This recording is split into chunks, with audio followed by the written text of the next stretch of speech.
اگلی ذمہ داری یہی آئے گی کہ جو آپ نے پچھلے سوال پوچھا تھا کہ ہماری کیا ذمہ داری ہے، ان ذمہ داریوں میں سے ایک ذمہ داری ہماری یہ بھی ہے پہچاننا.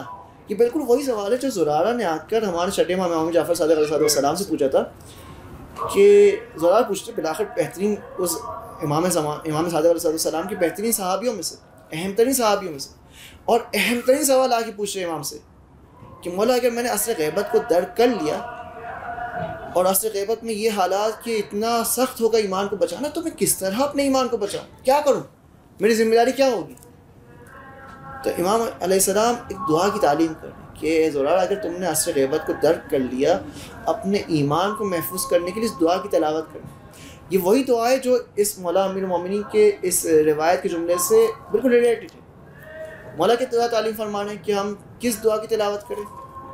دعائے عادلہ جو مفاتیح الجنان میں موجود ہے، ہر نماز کے بعد پڑھنے کے حوالے سے اس کا حکم دیا جا رہا ہے. وہ دعا کیا ہے؟ مدلل دعا.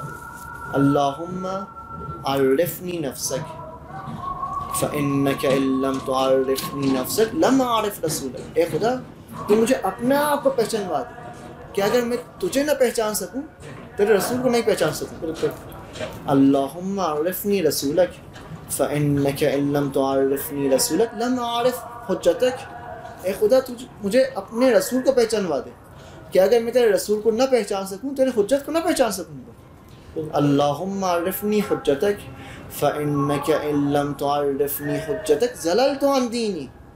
خدا تو مجھے اپنے حجت کی پہچان کروا دے، امام زمانہ کی پہچان کروا دے کہ اگر میں زمانے کے امام کو نہ پہچان سکوں اپنے تیرے دین سے گمراہ ہو جاؤں، دین کے راستے سے بھٹک جاؤں گا، منحرف ہو جاؤں. چین بیان کی جا رہی اس میں. خدا کو پہچاننا، اگر ہم نے خدا کو پہچان لیا تو خدا کے رسول کو پہچان سکیں گے، رسول اللہ کو پہچان سکیں گے.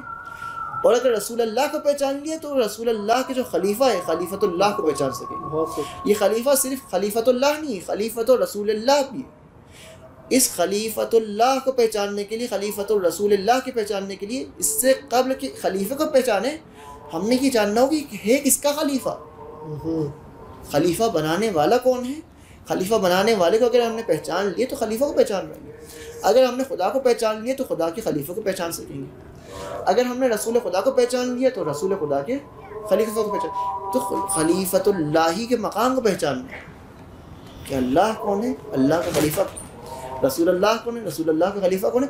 یہ تمام تر معارف وہ معارف ہے جس کے ذریعے ہم امامت کے مقام و منزلوں کو پہچان سکیں گے، امام کو پہچان سکیں گے، زمانے کے امام کو انشاءاللہ بہتر طریقے سے اس حوالے سے پہچان سکیں. بہت خوب، ماشاء اللہ.